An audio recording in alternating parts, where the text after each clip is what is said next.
Eu cumprimento a todos com a paz do Senhor Jesus. Amém?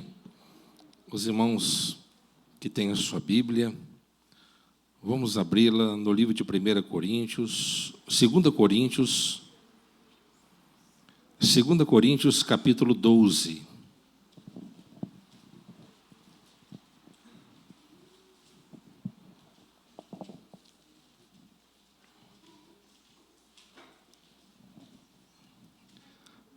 Segunda Coríntios, capítulo 12, a partir do versículo 7.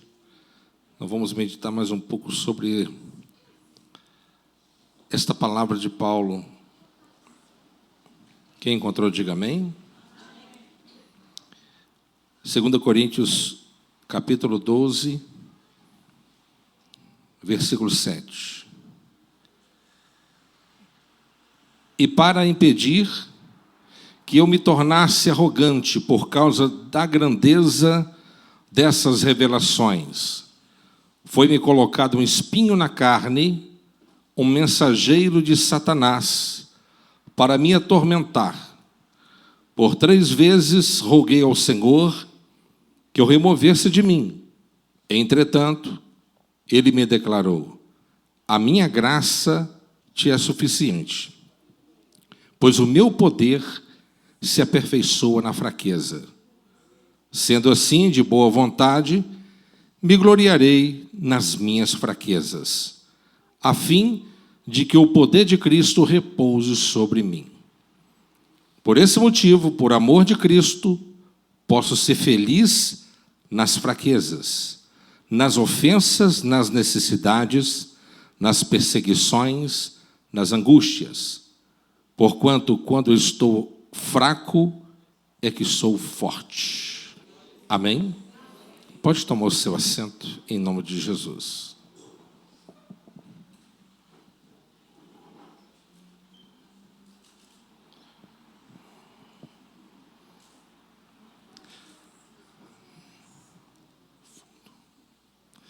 Meus amados irmãos, eu quero continuar aqui nesse texto. Não tem muito tempo que nós já falamos sobre ele, mas eu quero compartilhar o coração de vocês aquilo que o Senhor tem compartilhado ao meu coração também. Quando nós analisamos a vida desse, que foi aquele grande bandeirante do cristianismo, o apóstolo Paulo, nós observamos a grandeza de Deus, um Deus que os escolhe individualmente e soberanamente aqueles que Ele já predestinou para os seus serviços e para a sua glória. Um homem que era inimigo do Evangelho e se tornou o maior pregador do Evangelho. Um homem que levou o Evangelho ao mundo em tão pouco tempo, sem recursos, sem aquilo que nós temos à nossa disposição hoje, mas com coração fervoroso. Eu vejo que Paulo, ele disse que me gloriarei nas minhas fraquezas. Irmãos, Deus escolhe pessoas fracas. Deus escolhe pessoas incapacitadas, porque na verdade todos são, mas nem todos se consideram. Mas aquele que está em Cristo, através da luz do Espírito Santo, ele consegue detectar, entender e visualizar com muita clareza o quão falho ele é, e entende com muito entendimento que sem Deus ele jamais poderia realizar o que ele realiza se não for a misericórdia do Senhor. No entanto, quando nós observamos essa história de Paulo, onde o próprio Deus, ele permitiu que o inimigo viesse ali esbofeteá-lo, Há uma grande discussão sobre isso. Mas não vou me inclinar a esse assunto, porque o que a Bíblia ela fala, nós não vamos falar. Aquilo que ela fica em silêncio, nós estaremos em silêncio também. O fato é que Paulo, ele foi amado por Deus. E o amor de Deus foi tão grande que permitiu que um espinho estivesse sobre ele. E o espinho na carne de Paulo era a misericórdia de Deus na vida de Paulo. Porque se não fosse o espinho na carne, se Deus não tivesse colocado, aspas, um freio nele, ele também teria sucumbido. E ele mesmo declara isso. Deus permitiu, por quê? Por causa das excelências das revelações. Agora eu falo com os irmãos, como que nós podemos enfrentar o nosso dia a dia com entusiasmo, com encorajamento, sabendo e tendo conhecimento que a vida aqui deste mundo não tem facilidade para ninguém. Hoje você se alegra e amanhã tu chora. Hoje você festeja, amanhã você está em luto. Este mundo é um mundo que nós não encontraremos uma perfeição, mas nós encontraremos a misericórdia de Deus e a grandeza de Deus atuando na vida de todo aquele que crê na sua palavra. O que leva um homem se alegrar na sua fraqueza? O que leva um crente? Irmãos, cada um de nós temos um problema. E cada um de nós temos que lutar contra ele. Cada um de nós devemos buscar e buscamos a presença do Espírito Santo e buscamos o poder dele para poder subjugar, muitas das vezes, a nossa própria natureza. Natureza inclinada para o mal, para a perversidade. E o Senhor Deus Todo-Poderoso, Ele nos dá mecanismos e dispositivos para que nós venhamos estarmos realmente ligados nele, e Deus ele usa esses meios para que nós possamos continuar firme e constante na presença dele até aquele grande dia. Como que eu consigo olhar para o futuro com esperança, se o meu presente eu vivo uma luta medonha? Como que eu posso me alegrar no meu presente, se estamos vivendo conflitos internos, conflitos externos, bombardeios pelo mundo espiritual, lutas interiores? Como que nós poderemos nos manter alegres e nos alegrar em nossas fraquezas? Albert Einstein, ele provou que o tempo não é linear. E o que significa isso? Significa que o seu presente não limita o seu futuro. Quando o futuro ele tem o poder de criar o seu presente. Quando eu vivo na presença de Deus, tendo conhecimento da verdade, então ali o Senhor, ele mostra para nós que o futuro é venturoso. O que está nos aguardando é superior a qualquer coisa que já chegou na mente humana.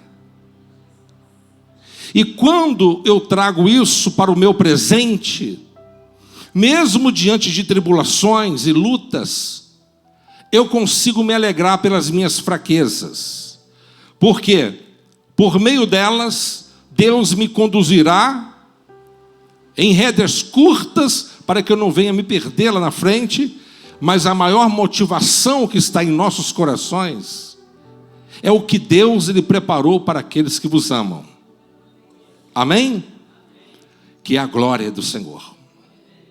E é por isso que Paulo, ele disse, já que é assim, eu vou me gloriar nas minhas fraquezas, e louvado seja o Senhor por elas.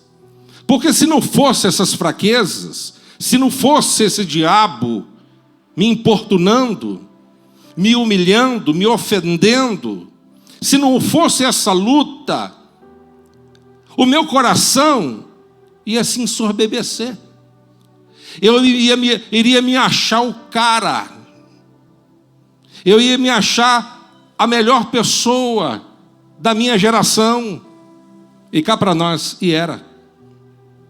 Mas ele manteve-os humilde, porque ele reconheceu que a obra que ele estava fazendo era uma obra de Deus. E foi Deus que capacitou a ele para a realização de toda aquela tarefa. Então nós precisamos de entender que há pessoas que precisam de desvencilhar de certas amarras do passado que te impede a alçar voos mais altos. Porque dentro dessa ideia, assim como o futuro ele cria o presente também ele pode recriar o seu passado. Ou seja, há pessoas que têm um passado muito pesado, enfrentou muitas guerras, muitas batalhas, muitos traumas, muitas lutas. E nós temos que entender que o nosso Deus Todo-Poderoso nos capacita para realizarmos as obras que Ele nos deu a realizar. E nós não estamos sozinhos. A pessoa, quando está sozinha, não tem Cristo, ele se desespera. O pavor, o pânico, a depressão, a ansiedade o abate com muita facilidade. Mas aquele que está enraizado em Cristo, o seu presente, ele é completamente renovável pelo poder da sua mente renovada. Há pessoas que não conseguem alcançar nada na vida porque quando olha para o passado não conseguem perdoar. Estou dando um exemplo. Quantos traumas que as pessoas carregam, traumas familiares, amigos, etc., e continuam alimentando esses pensamentos ruins, malévolos, que têm consumido a sua alma. Mas, quando você usa o seu presente na presença de Deus, Ele tem o poder de recriar o seu passado no tocante uma vida passada com problemas sepultados e resolvidos. E quando isso acontece, a cura interior da alma da pessoa está completamente completa. E, no entanto, nós observamos e acompanhamos quantas pessoas que dão testemunho de bênção, viveram o inferno na terra no passado, mas conseguiram desvencilhar dessas amarras através de uma mente voltada para a palavra de Deus e pela presença do Senhor. Meus amados irmãos, nós devemos observar que o que está por vir é muito maior, e nós temos uma motivação para isso. Há quem diga, como exemplo, por exemplo, você tem uma viagem marcada, e nessa viagem marcada, você tem uma viagem e você vai passar ali alguns dias em um resort, aproveitando do bom e do melhor, durante uma semana inteira. Praia, piscina, comida, tudo. Você vai descansar à vontade. Só que essa viagem está programada para 30 dias à frente. Mas desde o momento que ela foi marcada, o seu alto astral já mudou. Você já começa a sorrir, já começa a ficar alegre, porque você já começa a contar nos dedos o dia da grande viagem. E ao passo que cada dia vai passando, passou 1, 2, falta 25 dias, falta 20 dias, e ali alegria e ansiedade proporciona algo muito benéfico ao nosso coração. E às vezes, esta ansiedade, ou essa preparação, esse momento, ele se torna talvez até mais interessante, mais saboroso do que a própria viagem. Por isso que quando nós estamos caminhando com Cristo, a nossa viagem está marcada e nós não sabemos a data. Mas nós sabemos que cada dia que passa nos aproxima de encontrar com o nosso Redentor. E ainda que nós venhamos ser prensados como azeitona para extrair o azeite, nós sabemos que as aflições desse tempo presente não é para comparar com a glória que há de ser revelada. E aí que nós glorificamos a Deus. Irmãos, quando nós chegarmos ao céu, nós vamos agradecer a Deus pelas lutas, pelos problemas, porque os problemas eles servem tanto para te manter firme na presença de Deus, dominando o seu ego, a arrogância, tanto também para fortalecê-lo, a sua musculatura espiritual. Então tudo coopera para o bem daqueles que amam a Deus. Amém, pessoal? Deus, Ele gosta de usar pessoas fracas. Deus nunca vai usar um forte, uma pessoa que se considera forte. Deus sempre, Ele usa pessoas fracas. Por quê? Como eu disse anteriormente, ou inicialmente, todos têm fraquezas, todos. Fraquezas físicas, emocionais, intelectuais, ou até mesmo espirituais. Todos nós temos. Deus, Ele quer usar as nossas fraquezas para a sua própria glória. Isaías 55, pode abrir, vem? Isaías 55, 9.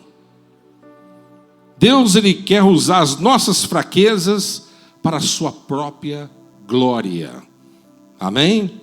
Os meus caminhos, diz o Senhor, eu vou falar daqui a pouco, diz assim: assim como os céus são mais altos do que a terra, também os meus caminhos são mais altos do que os vossos caminhos, e os meus pensamentos mais altos do que os vossos pensamentos. Amém? Ou seja, Deus, Ele sabe o que está fazendo. Você crê nisso? Você crê nessa glória? Os meus caminhos e os meus pensamentos são mais altos que os seus, diz o Senhor. Então, meus amados irmãos, Jesus considera aqueles fracos como fortes. Paulo disse: quando eu estou fraco é aí que eu estou forte. Ele disse: por esse motivo, versículo 10 do capítulo 12 de 2 Coríntios, por esse motivo, por amor de Cristo, posso ser feliz nas fraquezas, nas ofensas, nas necessidades, nas perseguições, nas angústias, porquanto quando eu estou enfraquecido é que sou forte. Então nesta noite Deus, Ele quer dizer ao teu coração que nada pode nos parar ou diminuir o nosso fervor espiritual. Por quê? Porque o Deus Todo-Poderoso, Ele quer fazer coisas grandes na vida de todo aquele que crer. Deus, Ele operou no passado. Imagine o próprio Gedeão, em meio a milhares de homens, 32 mil homens, Deus escolhe apenas 300 homens. Ou seja, era um soldado de Gedeão para lutar com 450 homens. Impossível. 300 homens para vencer um exército de 135 mil. Impossível. Nem os antigos espartanos conseguiram tamanha proeza. Há quem diga que os antigos, os 300, mataram 20 ou 22 mil soldados em Termópila, mas nós não sabemos realmente. Mas os valentes de Gedeão, eles venceram 135 mil homens e ainda ficaram vivos para contar a história para os seus filhos. Por que Deus ele permitiu isso acontecer? Para mostrar para eles que quem faz é Deus, não é eles.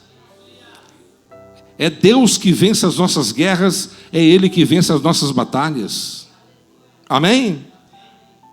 Então aqui o Senhor nos mostra muito bem claro que nós não podemos de forma nenhuma ficar andando, cambaleando espiritualmente, mas motiva o seu coração e olha para o seu futuro. Se o seu presente agora não está tão agradável assim, olha para o seu futuro. Olha o que está reservado para você.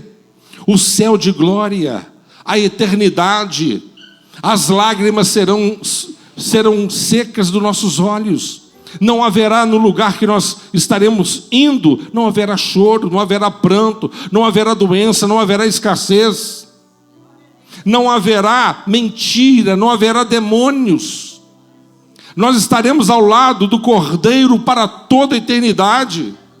Isso não é motivo satisfatório da nossa gratidão e da nossa motivação? Então nós temos que nos manter motivados, encorajados, porque Deus respondeu Paulo. Ele orou 3 vezes. Ele estava no limite, não aguento mais. E Deus ele quis dizer o seguinte: eu não vou resolver o seu problema. O problema vai continuar, mas eu vou ser contigo. Porque se eu soltar a rédea de você, Paulo, até você se perde. Ô meus irmãos, o Deus Todo-Poderoso é um Deus tremendo. Às vezes quando você olha um homem de Deus, uma mulher de Deus, usada pelo Senhor, parece que é uma super pessoa, né? Um super homem. Nossa, que homem de Deus, que mulher de Deus é essa? Parece uma coisa tão sobrenatural, né? Mas é apenas homem, viu? Não tem nada diferente de você. Nada diferente. Não tem. Eu vou te mostrar na Bíblia. Atos dos Apóstolos, capítulo 14, versículo 15, diz assim: homens, por que fazeis isto? Pois nós também somos humanos, de natureza semelhante à vossa, e vos temos anunciado o Evangelho, para que vos afasteis dessas práticas inúteis, e vos convertais ao Deus vivo, que fez o céu, a terra, o mar, e tudo que nele existe. Então Paulo, ele estava falando: olha, por que vocês olhem para a gente como se nós fôssemos sobrenaturais, tão perfeitos assim? Somos apenas homens, meros mortais. No Velho Testamento, acredito que depois de Moisés, não houve um profeta tão poderoso como Elias. Que grandes sinais bombásticos aconteciam através do seu ministério. Mas a própria Bíblia diz que Elias era um homem sujeito a falhas assim como nós. Então tudo é e provém da misericórdia de Deus. Elias parecia um Superman, né? Super-homem. Parecia. Mas quando Deus achou por bem de mexer no ponto fraco dele, e aí ele reconhece o quão fraco ele era, pediu a morte. Senhor, eu não sou melhor do que os meus pais, tira minha vida. E correu. correu do problema, correu da dificuldade, correu das ameaças de Jezabel, entrou para dentro de uma caverna. Não tem dia que é assim? Dá vontade de entrar para dentro de um quarto e não sair de lá? Não dá vontade? Não dá vontade de fazer nada, dá vontade de jogar a toalha, desistir e não querer mais lutar. É nesses momentos que Deus se manifesta, porque Ele mostra para você o quão pequeno você é, o quão frágil nós somos. Porque quando estamos aqui envolvidos diante da glória, diante da manifestação da glória de Deus, há uma autoridade santa que nos move. Há uma autoridade santa que incorpora na vida do homem e da mulher. Mas assim, quando sai a glória, apenas mortais. E nós não podemos esquecer que essa glória não é nossa, é dele. O poder não é meu, é dele. Os dons não são nossos, é dele.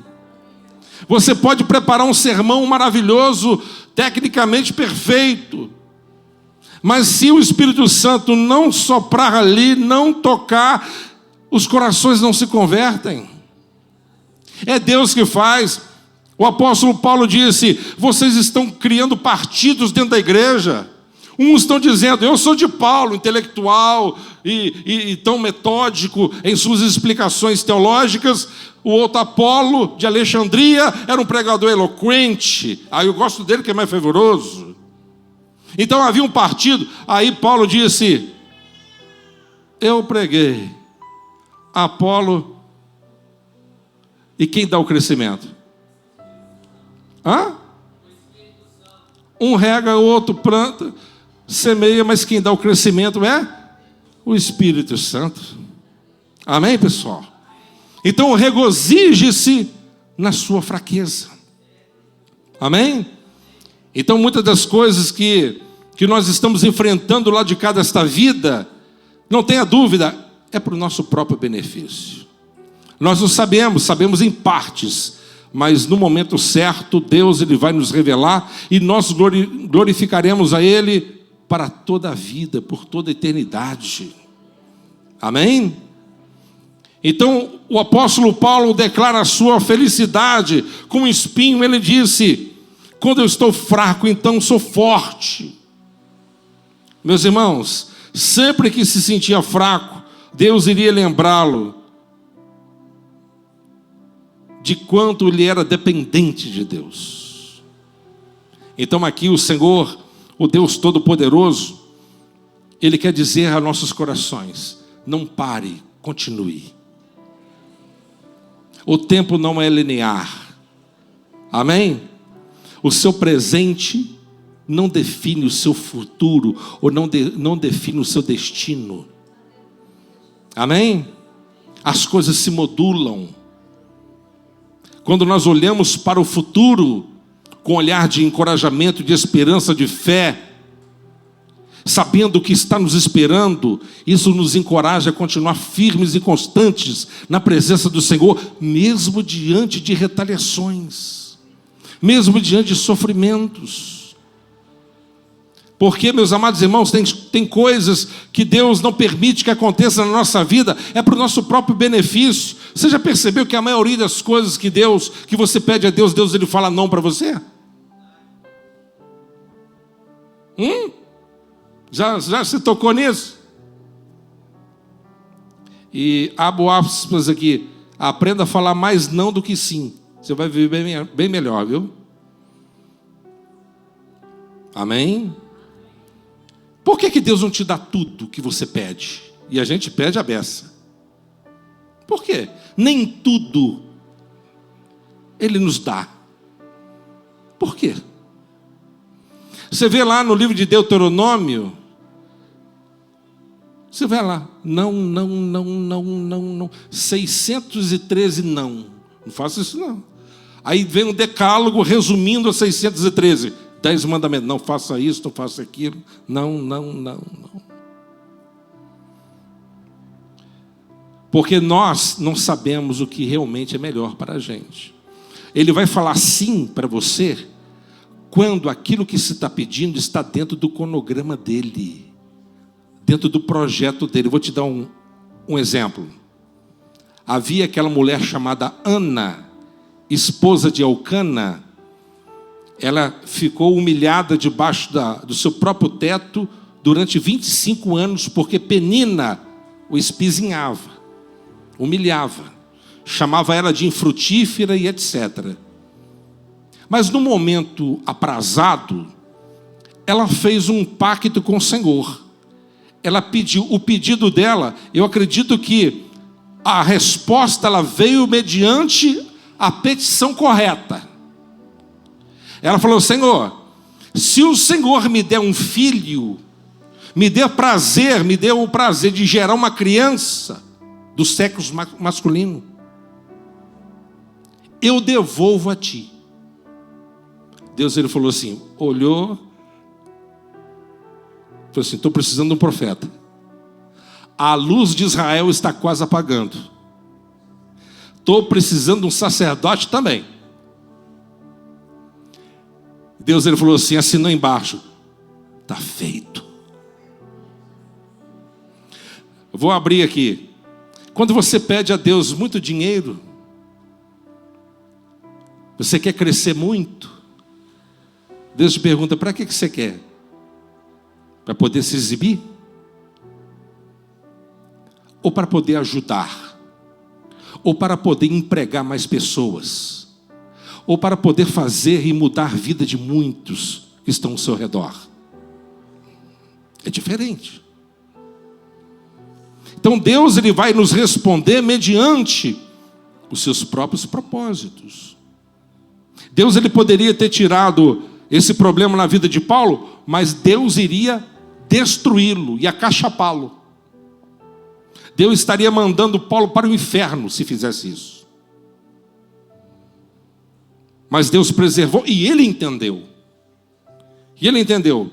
Por isso que antes da sua morte, ele disse: combati um bom combate, acabei a carreira e guardei a fé. Historiadores como Joséfo diz que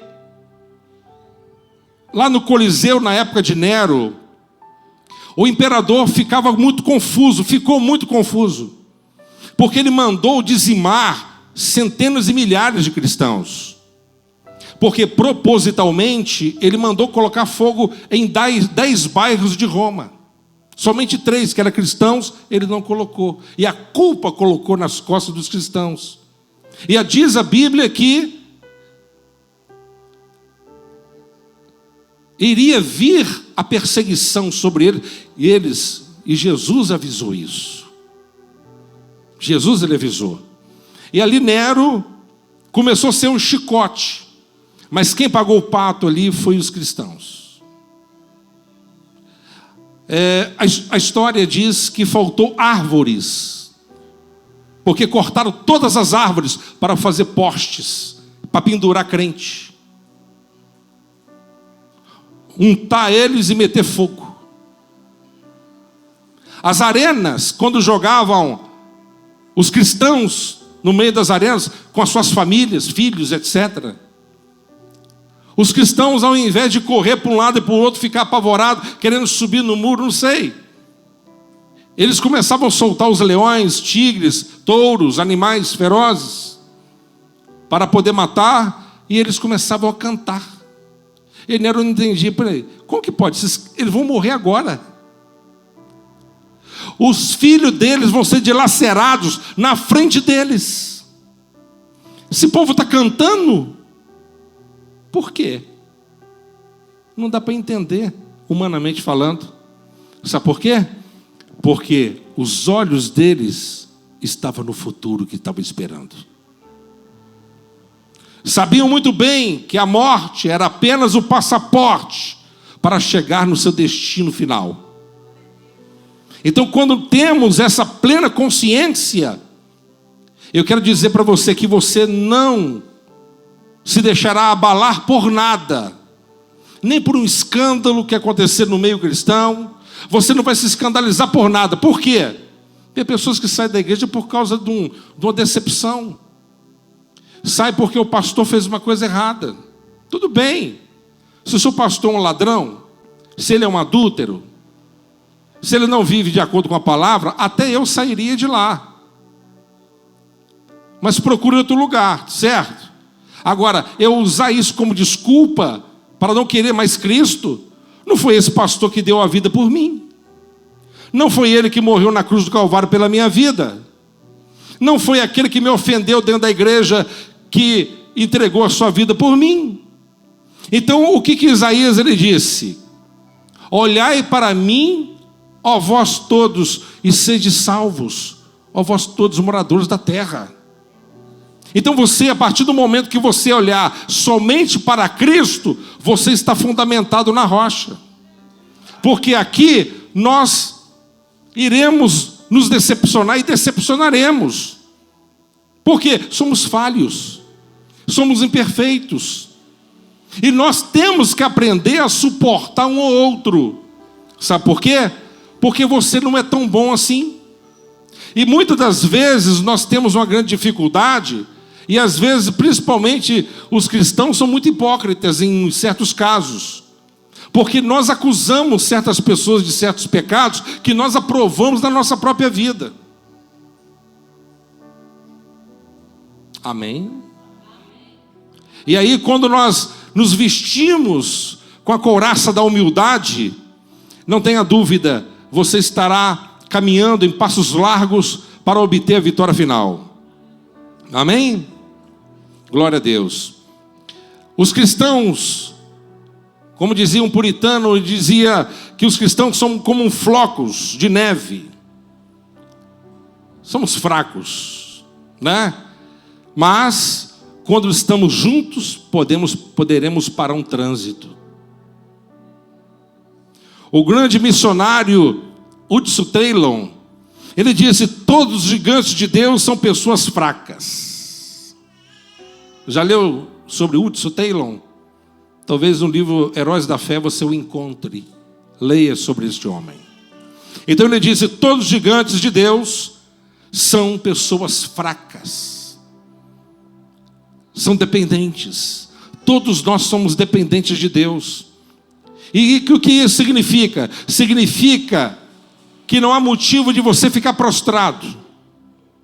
Levante a tua cabeça e vamos à luta. Amém? Se a vida ela foi ruim para você, e tem sido, faça do limão uma limonada e mude a situação. Porque o que Deus ele tem para você é muito maior do que a situação momentânea que você enfrenta possa fazer a respeito da sua própria vida. Amém? Moisés ele foi um grande homem? O que vocês acham? Foi, mas era fraco. Não foi? Foi. Moisés foi um grande homem de Deus, mas era fraco. Qual que era a fraqueza de Moisés? Temperamento bruto. O temperamento dele não era fácil, não. Ele costumava matar e enterrar. Ele fazia o serviço completo. Esse era Moisés. Vocês acham que Abraão foi um grande homem de Deus? Sem dúvida, Deus ele deu testemunho que ele era amigo. Mas Abraão era fraco também. Qual que era a fraqueza de Abraão? Medroso. Ele é medroso. Quando o rei Abimeleque viu a mulher de Abraão, cresceu o olho, porque era bonita. Perguntou a Abraão assim: é tua esposa? Não, é minha parente. Leva ela, seu presente. Maridão bom, hein? Ô marido bom esse Abraão. Se Deus não faz o milagre, o negócio tinha desandado, sim ou não? Medroso. Abraão era medroso. Pedro era um homem de Deus? Sim. A sombra de Pedro curava os enfermos, sim ou não? Mas ele era falho. Qual que era o defeito dele? Impulsivo. Amém? Ele era impulsivo e sem força. Nunca houve um rei maior do que Davi. Davi era homem de Deus? Ele era. Mas ele cometeu o quê? Qual que foi a falha dele? Cobiçar a mulher do próximo.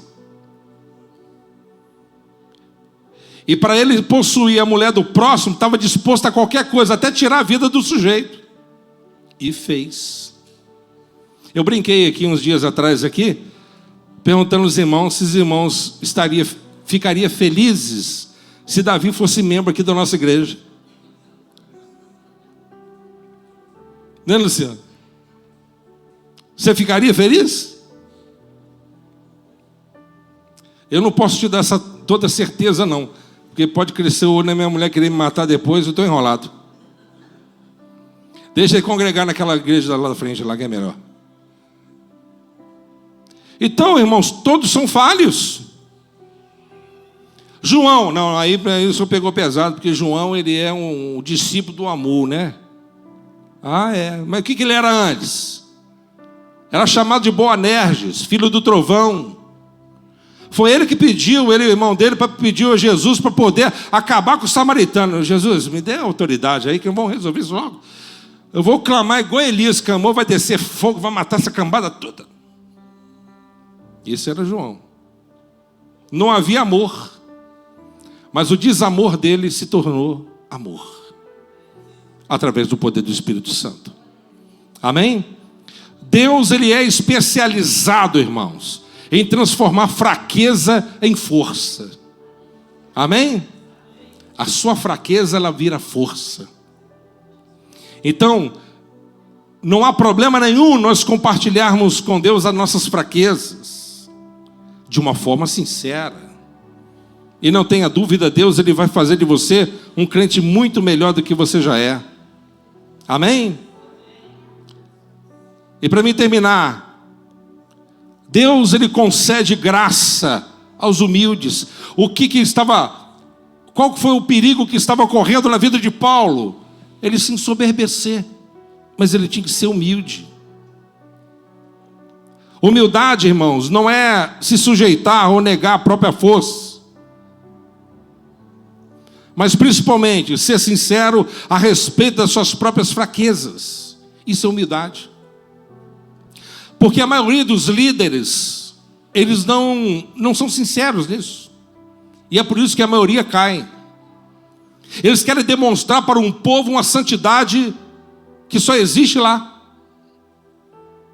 E geralmente esses que gostam de demonstrar uma santidade acima de uma normalidade humana, geralmente cometem as coisas mais absurdas. Porque a arrogância precede a queda. Amém? Então, meus amados irmãos, nós somos atraídos naturalmente pelas pessoas humildes. Não é bom a gente conversar com gente humilde? A gente geralmente é atraído a conversar, a ser amigo, parceiro e nos aproximar de pessoas assim. Então, fechando aqui com vocês, vamos nos gloriar em nossa própria fraqueza. Amém? Então, enfrente a batalha e mantenha-se firme. Não recue, mas avance. E quando a tempestade for muito forte, a ponto de você não conseguir enxergar o brilho do sol, olhe com seus olhos espirituais para a cidade santa que já está reservada e preparada para você. Amém? Então toma posse nessa noite, porque esse Deus Todo-Poderoso, Ele quer operar na sua vida nessa noite. Amém, pessoal? Vamos colocar de pé em nome de Jesus.